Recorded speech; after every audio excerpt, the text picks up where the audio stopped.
Okay. Welcome to Oath Keepers Now. I'm Mike Chisholm.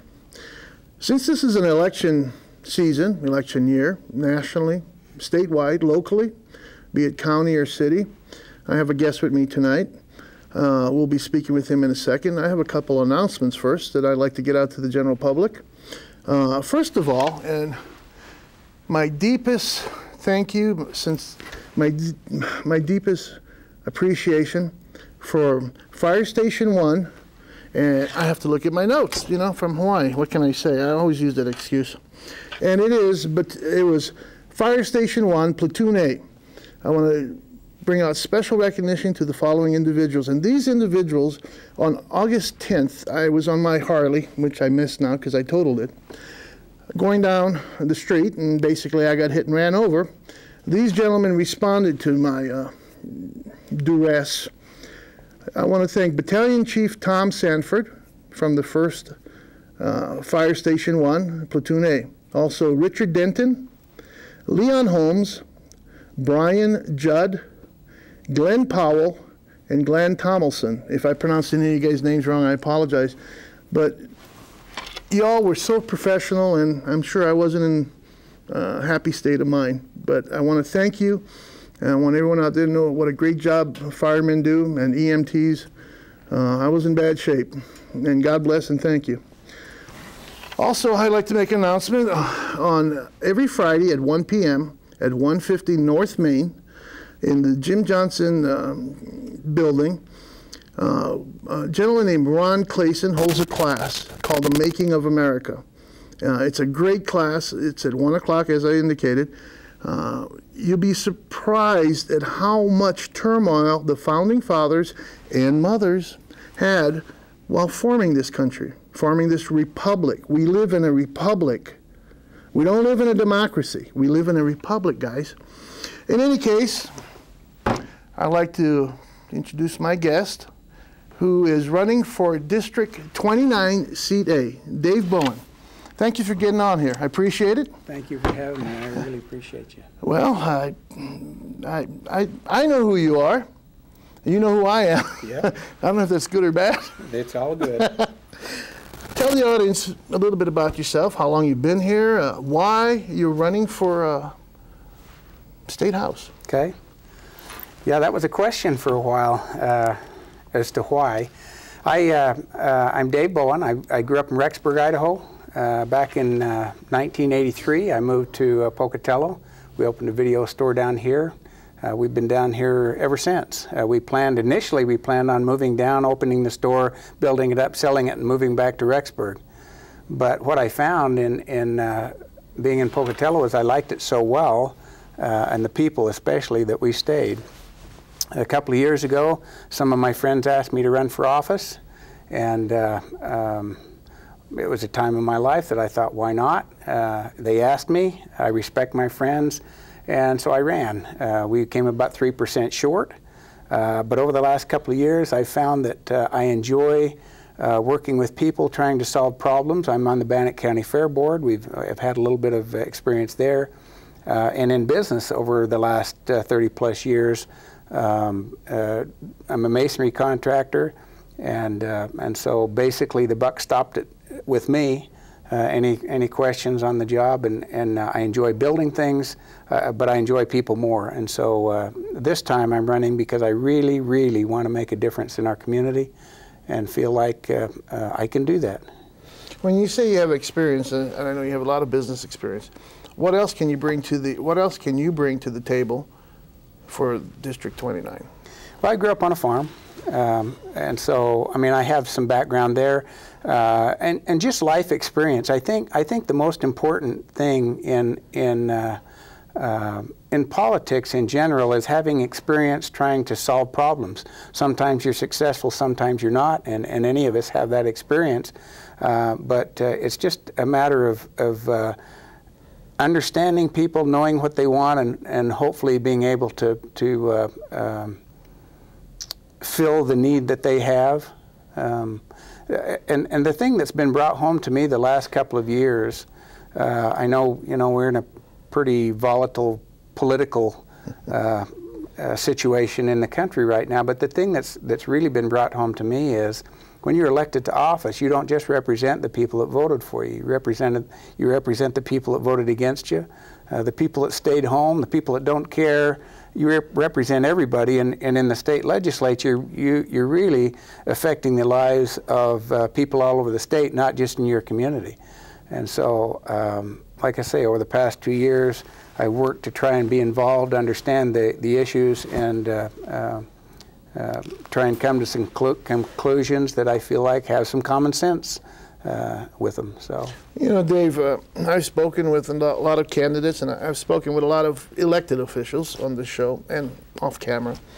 You're the very first candidate that's ever said that you're representing not only those people that voted for you, but those that didn't, and those that are sitting back playing hopscotch or whatever y'all are doing because you guys need to vote. But that's true. You're the first one. That's. Well, I've had a presence on Facebook. I have a pretty good email list. I have a lot of friends. I have a lot of people that I'm friendly with, but maybe wouldn't consider me to be their friends. But I understand that in order to represent a community, you have to represent everybody. And if you don't have that attitude, you know, maybe you ought to be in a different line of work. I don't know. Very true. Very true. But I'm sure you know this too, Dave, right? I mean, no matter what I do, I'm sure there's people out there who really dislike me. No matter what I do. And I can't imagine that much. Thanks, Dave. You're being too kind. If you're involved with the public very long and you don't have enemies, you're not doing something right. There you go. That's what I was going to say. Are you ready for that? Are you ready? Because you know you will be torn apart in the papers, and I'm not saying anything bad about ISJ. So I'll see one of us in there tomorrow or something. But you know they will. Are you ready for that? Is your family ready for that? Yes. And first of all, I have to say the Idaho State Journal has been very kind to me. I've attempted to write some articles over the past year or so, and they've been very kind to get them in there. I feel like the public has been very kind with me. But I was a high school basketball official for over 30 years. Oh. So I have experience in being yelled at and told everything but I'm right. And so, you know, I think that's prepared me a little bit for this political arena. Basketball. I never liked basketball. I was a football guy. Yeah, well. So, question. All these people that are running for office, we love the Constitution. Yes. It seems to be, and I love, everybody knows where I stand. Mm-hmm. And I'll say it right now. Be it left, right, up, down. If you're with the Constitution, you're with me. If you're not, hey, move on. Yeah. Do you feel that the elected politicians and those that are going into office, should they be tested once a year, or should they be at least extremely proficient with the Constitution, Article 1, Section 9? Let's just use that. Just say, do you believe that? I believe what I believe, and I'm not sure if testing is the right word, but certainly educated is, and I don't know how we get to that. But yes, I think, I mean, as I've gone along here and read the Constitution and read it again and tried to figure out what it means to me, and it is a little bit, you can have your own opinion on some of the things that are in there, but it is pretty cut and dried, in my opinion. And to me, we're drifting further and further away from what the Founding Fathers meant, and a lot of it's common sense. What will you do? What will you do when you get elected to hold fast to the constitutional principles, also to make sure the rights of fellow Idahoans, District 29, just fellow Idahoans, what will you do to ensure their rights are kept with no more, this is Hawaii speaking, sorry again, no further intrusions into our constitutional principles and Bill of Rights? And when you talk about that, I think it's really important to separate national from state. Mm-hmm. We here in Idaho, I think, are closer to the Constitution than they are in Washington and many other states around the country, as you well know. But we aren't as proficient as we should be. One of the things I would do is I would carry my pocket Constitution on on a daily basis. I'd carry it with me. So if I have a question that is going to be constitutionally based, I need to get my Constitution out and look at it. I'm not a real good memorizer in a lot of cases, and so I think you need to have your notes with you, which would mean you've got to have. That's why I have my notes. That's right. That's exactly right. You don't want to forget things. Yeah, and without your notes, you might go off topic a little bit. I think it's important to have that, and I know Governor Otter carries his with him all the time. I saw it. He pulled it out one time when we were talking to him, and then we asked him about that. I've heard that before. And he pulled it out, and he's got it marked up in red, and it looks ragtag, and he probably needs a new one. But he's got that one. We should send him a new one. Well, we could. We could do that. You know, you get it kind of attached to some of those things, and there's some sentimentality to it. But that's one of the things. But as far as state and national, I think the national is where we're really getting away from the Constitution.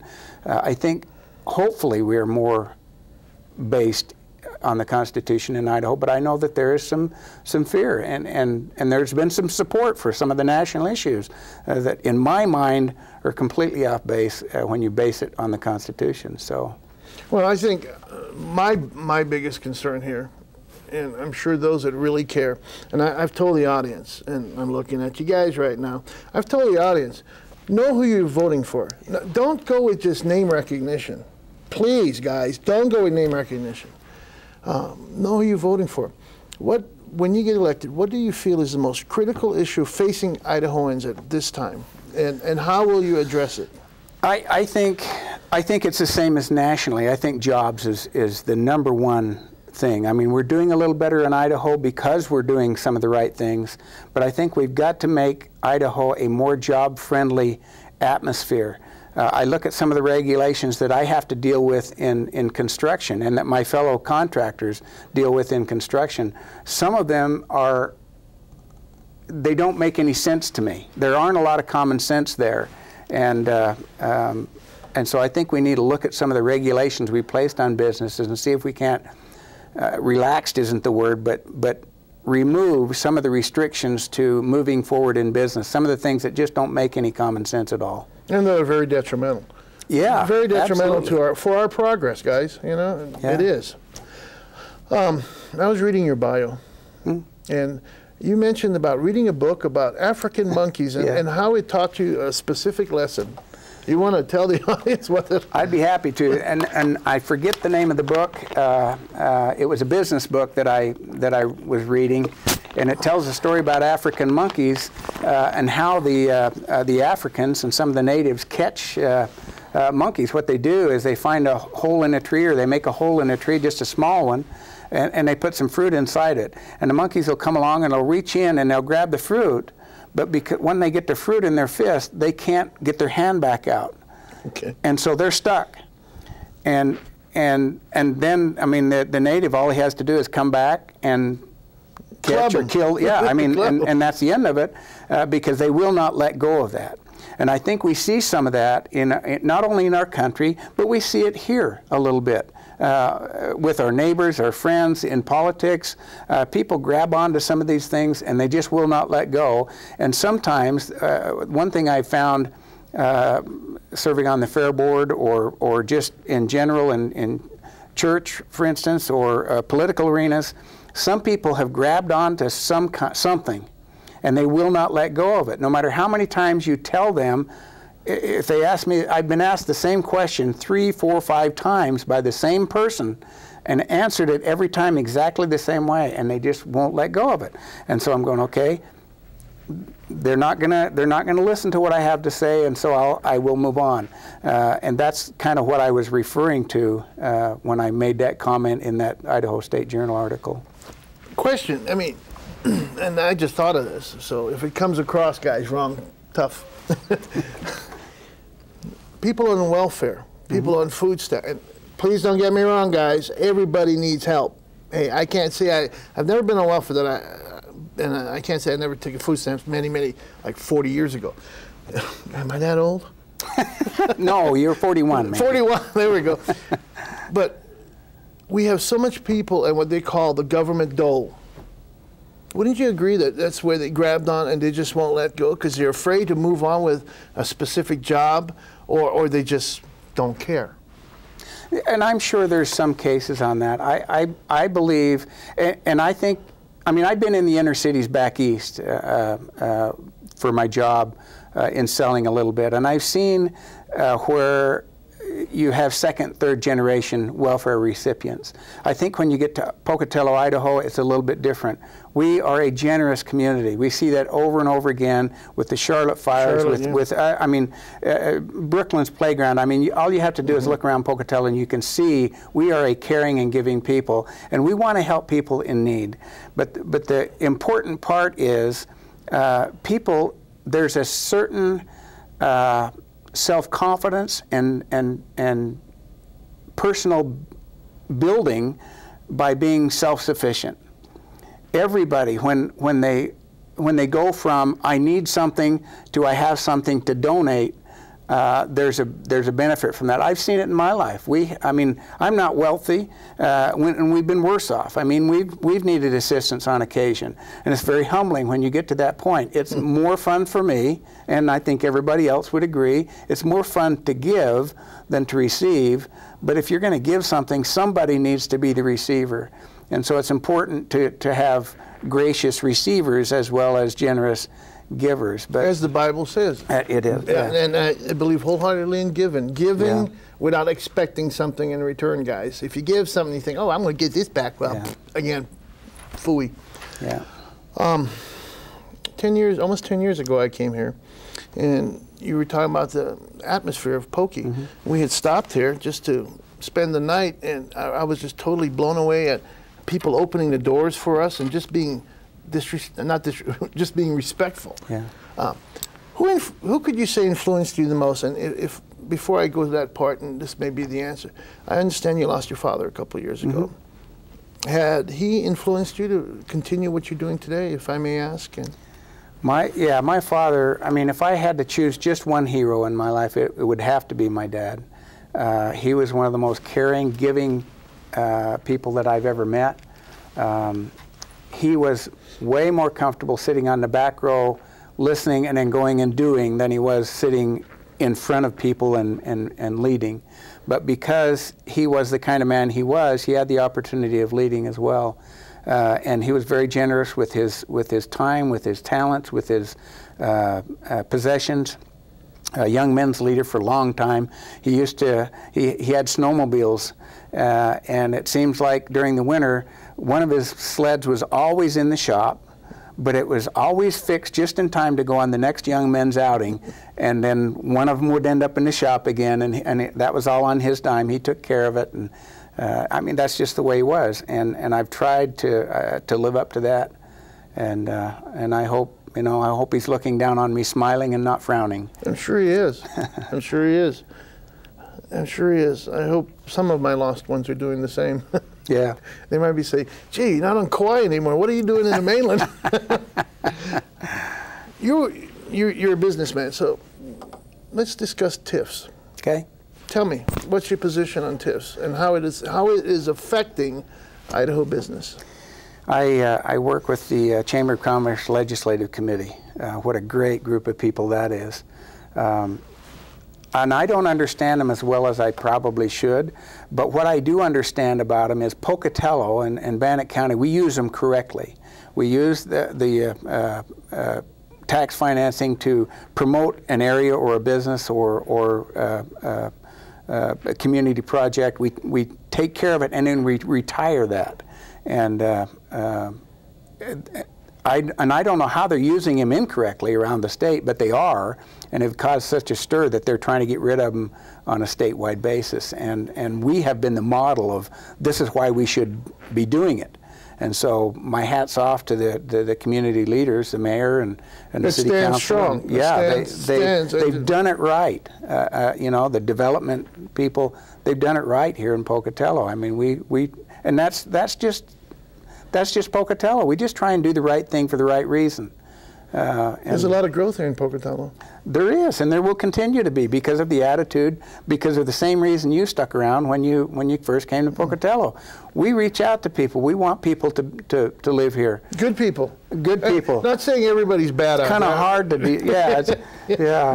Maybe saying, yeah, we only want good people. That may sound. Well, we can turn them into good people. Yes. You know, I mean, because of the attitude of the community, we can. If they're not so good when they get here, we can fix polish them up a bit. That's right. That's right.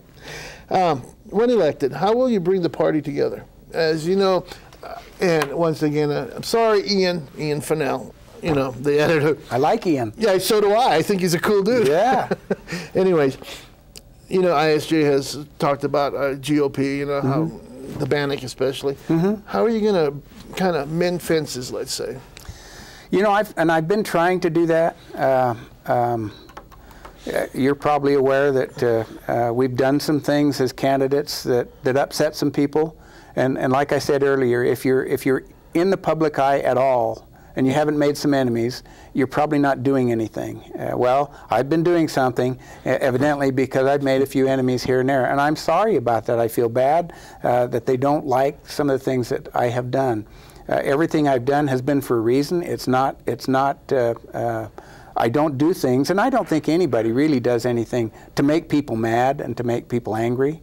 Out of spite. Right. I think good people, and we're using the word good again, just decent Americans, don't usually do things out of spite. And those that do, well, consider the source. Yeah. No, I consider people to be one of my better skills, my people skills. I like people. I treat people like my father would have, or I try to. To my knowledge, I don't have any enemies. I have people that may not like the way I do things, but I don't consider them to be enemies. I hope they don't consider me to be an enemy, because I'm trying to be elected to a public office, and I plan on representing them, even if they don't like me. A wise man once said, it's better to be respected than to be loved. And so people don't have to like you, but if they know that you're going to be fair with them and listen to them, that's more important than them loving you. So, you know, everybody doesn't love me, but I hope they can see that I'm trying to do the best thing. I have lived by this for many, many years, and it's a phrase, I don't know if I made it up or it's been with me for years, and I believe approach determines response. And I believe, and no matter how we do things, we're still going to have the other side. We're going to have two sides to each approach, to each response. That's how I feel. And and I got that quote wrong. It's better to be trusted than to be loved. That's right. That's the word. Yeah. See, we need our notes. That's right. That's right. Once if to get over 45 or 50. And I didn't bring any notes, so I'm really in trouble. Well, that tells you even better. You don't have a teleprompter, neither do I. Yeah. No. Let's talk a little bit. We've got a few more minutes. Let's talk about education. Good. In our community and in our state. What do you think about it, and how do you think you can make a difference? Because when you get into the House, you make the laws. You make the laws. That's a very powerful position. If you just think about that. No, and I have thought about that. It's very humbling to think about that. You are a part of it. I would like to be an active part of it. I mean, education's critical. I mean, there's nobody in this state that would say education isn't important. The teachers, I mean, having been a basketball official for over 30 years, I watched, I mean, the majority of the coaches that I dealt with were teachers as well. And so they'd teach all day, sometimes coming in the morning for a practice and then going to a game and not getting back until in the middle of the night in some cases. Dedicated, very dedicated, respected people. I think the world of them. Even if they didn't agree with me on the floor, I still respect them for what they do in the classroom and with our students, because they're the ones that are molding the next generation that's coming up. And as I look at these kids now that these educators are dealing with, I have a deep respect for the young people, for this next generation that's coming up, because I see in them a dedication, I see a commitment, a loyalty, and a huge, enormous capability of taking on what's going to be presented to them. And our teachers are the ones that are teaching that. So I think teachers are the critical wheel in the whole education system. And we're seeing a little controversy that's going on. With Tom Luna and all what's going on? Yep, with Prop 1, 2, and 3. I posted on my Facebook kind of an explanation of what Propositions 1, 2, and 3 are. I'm in favor of them, but I know I've got friends, I've got people that are helping me on my campaign that disagree with me. And that's okay. They're not my enemies. We just have a difference of opinion on these, and as we go down the road and discuss this a little bit, I just like to see. I mean, we've been using this same education model since I was in school, and there needs to be a little adjustment to it. And I think the teachers, for the most part, are willing to make some changes for the positive. We just want to make sure they're positive, good changes, not going the wrong direction. And I think we need to involve our teachers in that process so that they can help us understand what's going on in the classroom, because I don't really know unless I'm there. And they have to give us the feedback. They do. And like you just said, the people in your, and I think that's really commendable, the people that's helping you in your campaign, they're not afraid to tell you the truth, even if they know you're not on board with them. Yeah. Yeah. No, if you're surrounding yourself with people that are just saying yes, yeah, I mean, I don't want that. Yeah. I don't want that. If I'm elected to the legislature, I don't want people advising me and just saying, yes, you're doing a good job. I want them to say, nah, you kind of messed up on this. You need to come back and visit this a little bit. That's the kind of feedback, because I want to get it right. Even if I'm wrong in my opinion to begin with, I want to get it right. And so you need... I wish there was more politicians, elected officials, I should say, that believed in that. Well, you know, and as I've gotten to know some of the legislators over the last 2 years, we have some good legislators. We have some in Idaho. We have some good legislators. Now, again, you go to the national level. Idaho, we're sending some good people there, in my opinion. But some of the states, you know, I wonder what they're smoking there. There you go. That's probably rude, wasn't it? No, that's okay.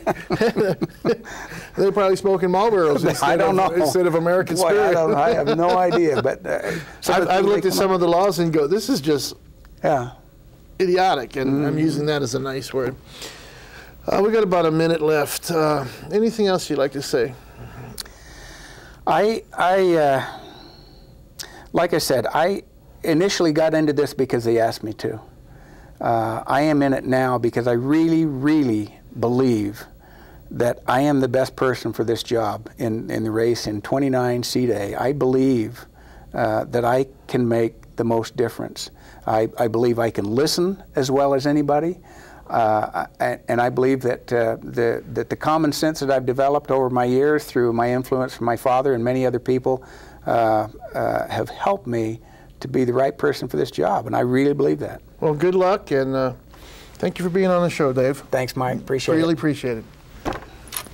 Well, I hope you enjoyed. As I always say, God bless, and for our republic.